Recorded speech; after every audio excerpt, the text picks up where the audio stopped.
Assalamu alaikum, I'm Aisha and you're watching Samaa News. Here are today's headlines.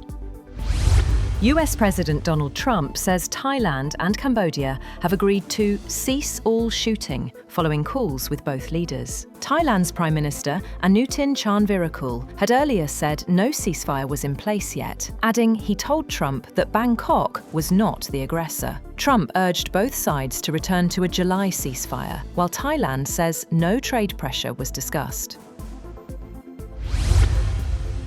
A US congressional hearing has underscored growing frustration in Washington with India, as lawmakers warned that tariff fights, visa restrictions, and strategic hedging have stalled the relationship. Despite New Delhi's pressure, President Donald Trump continues to call Pakistan a key regional partner, with analysts noting that US messaging during the recent Pakistan-India conflict exposed Indian claims and left Prime Minister Narendra Modi on the defensive at home. Prime Minister Shehbaz Sharif has urged the international community to press Afghanistan's Taliban authorities to curb militant groups operating from their soil. Speaking at an international forum in Turkmenistan, he said Pakistan's security concerns remain unaddressed, despite a fragile ceasefire and months of mediation by Turkey and Qatar. Ukrainian forces say they've retaken parts of Kupiansk and encircled Russian troops as President Volodymyr Zelensky visited the frontline town. Zelensky appeared in a video at the town's entrance, saying Ukraine's gains on the battlefield remain essential for strengthening its diplomatic position as the war continues. Kyiv says Russian units are now cut off, though Moscow insists it is advancing on all fronts. The US is preparing to intercept more ships transporting Venezuelan oil, following the seizure of a tanker this week, as it increases pressure on Venezuelan President Nicolas Maduro. The seizure was the first interdiction of an oil cargo or tanker from Venezuela, which has been under US sanctions since 2019. It came as the US executes a large-scale military buildup in the southern Caribbean, and as US President Donald Trump pushes for Maduro's ouster. Venezuela's government this week said the US seizure constituted a theft. Japan has lifted a tsunami advisory issued after an earthquake with a magnitude of 6.9 hit the country's northeastern region. The Japan Meteorological Agency earlier put the earthquake's preliminary magnitude at 6.7. The quake struck at 11:44 a.m.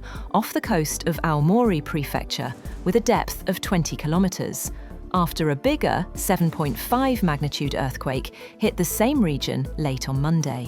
After Monday's earthquake, the government issued a special advisory warning residents across a wide area to be on alert for an increased possibility of a powerful earthquake hitting again within a week. Democrats on a congressional oversight panel have released new photos from Jeffrey Epstein's estate, including several showing now President Donald Trump. Lawmakers say they are reviewing tens of thousands of images as part of an ongoing probe. The photos include Trump with Epstein, as well as those of former President Bill Clinton, former Trump aide Steve Bannon, Bill Gates, and former Treasury Secretary Larry Summers, though the women's faces are redacted. Trump has denied any knowledge of Epstein's crimes, and the White House has not commented. Swiss Eurovision winner Nemo have said they were handing back their trophy in the latest protest about Israel's continued participation in the contest over the war in Gaza.